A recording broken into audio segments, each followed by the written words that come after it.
آپ صلی اللہ علیہ وآلہ وسلم نے فرمایا، فجر اور اشراق، عصر اور مغرب اور عشاء کے دوران سونے سے باز رہا کرو۔ آپ صلی اللہ علیہ وسلم نے فرمایا، بدبودار اور گندے لوگوں کے ساتھ نہ بیٹھا کرو۔ آپ صلی اللہ علیہ وسلم نے فرمایا، ان لوگوں کے درمیان نہ سوئیں جو سونے سے قبل باتیں کرتے ہیں۔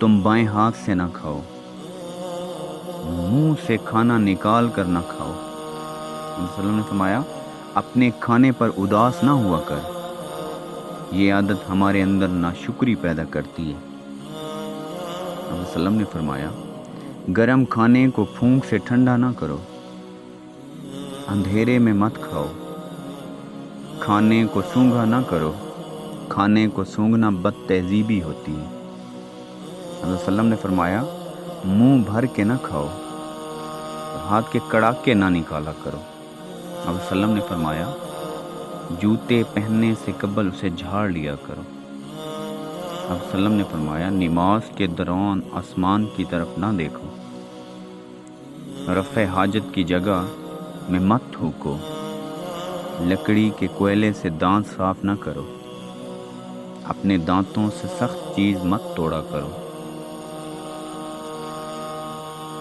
ہمیشہ بیٹھ کر کپڑے تبدیل کرو، دوسروں کے عیب تلاش نہ کرو، بیت الخلاء میں باتیں نہ کیا کرو۔ آپ صلی اللہ علیہ وسلم نے فرمایا، دوست کو دشمن نہ بناؤ، دوستوں کے بارے میں جھوٹے قصے بیان نہ کیا کرو،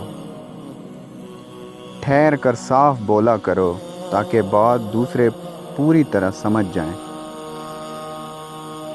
چلتے ہوئے بار بار پیچھے مڑ کر نہ دیکھو۔ آپ صلی اللہ علیہ وسلم نے فرمایا، ایڑیاں مار کر نہ چلا کرو، ایڑیاں مار کر چلنا تکبر کی نشانیوں میں سے ہے۔ آپ صلی اللہ علیہ وسلم نے فرمایا، کسی کے بارے میں جھوٹ نہ بولو، شیخی نہ بکھارو، اکیلے سفر نہ کیا کرو، اچھے کاموں میں دوسروں کی مدد کیا کرو،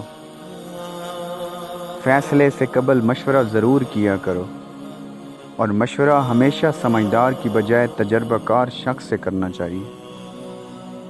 آپ صلی اللہ علیہ وسلم نے فرمایا، کبھی غرور نہ کرو، غرور ایک ایسی بری عادت ہے جس کا نتیجہ کبھی اچھا نہیں نکلتا۔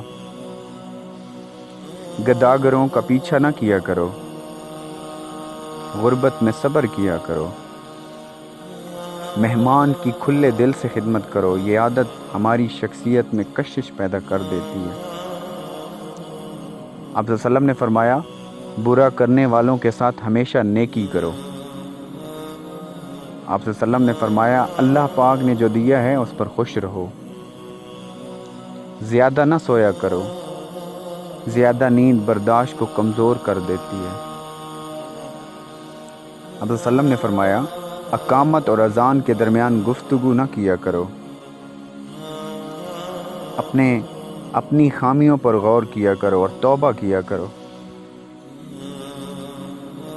روزانہ کم از کم 100 بار استغفار کیا کرو۔